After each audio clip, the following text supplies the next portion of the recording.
आठवड्यातले सगळे दिवस काम करून झाले ना, की आठवतो तो म्हणजे रविवार. रविवार म्हणजे सुट्टीचा दिवस.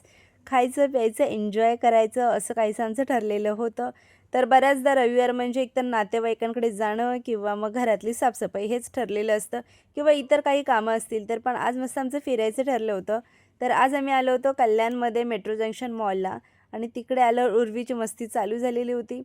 तर उर्वी ना बरेच लहान मुलांमध्ये वेगवेगळे असं व्हरायटी असतात. तर काही जण उशिरा चालतात, उशिरा बोलतात की असं काहीसं असतं. उर्वीचं बोलणं तर एवढं क्लिअर होतं ना, 2 वर्ष तिला कंप्लीट झालेली नाही, तरी ती सगळं क्लिअर बोलते, स्पष्ट अगदी बोलते. फक्त तिचं चालणं थोडं उशिरा झालं, पण ते काही जास्त आम्ही मनावर घेतलं नाही. कोणत्याच लहान मुलांसोबत आम्ही तिची कंपॅरिझन केलेली नाही.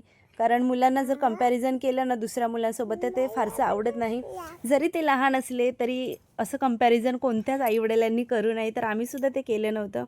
आणि त्यानंतर झुडिओमध्ये मस्त शॉपिंग करत होतो. तर वेगवेगळे ड्रेस ट्राय केले, कोणता सूट होईल असं चाललीच होती माझी ट्रायल. बऱ्याच ह्याच्यात मला कुर्तीचं कलेक्शन फार आवडलं.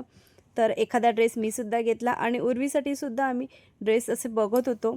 तर शॉपिंग झाली आणि त्यानंतर उर्वीलासुद्धा मी चेंजिंग रूममध्ये घेऊन गेले होते. पण बऱ्यापैकी तिला ड्रेस मोठे होत होते. कारण उर्वी थोडी सडपातळ आहे. हे तिच्याच एज अनुसार आहे 2 ते 4 वर्षापर्यंत, पण तिला खूपच मोठे होत होते. मग अगदीच 1 ते दीड वर्षाचं होतं त्यानुसार मी तिला कपडे घेतले आणि त्यानंतर बघा आम्ही इथे जेवणासाठी लंच करण्यासाठी इथे थांबलो होतो. पण ती ऑर्डर येता येत नव्हती. उर्वीसुद्धा कंटाळली होती आणि आम्हीसुद्धा फायनली आमचं स्टार्टर आलं आणि त्यानंतर आम्ही नूडल्स ऑर्डर केले आणि मस्त दिवस एन्जॉय केला. त्यानंतर घरी गेलो आणि घरी गेल्यानंतर पुन्हा आपली घरातलीच कामं. तर असा काहीसा आमचा दिवस होता. कसा वाटला व्हिडिओ कमेंट्समध्ये सांगा. चलो बाय. बाय.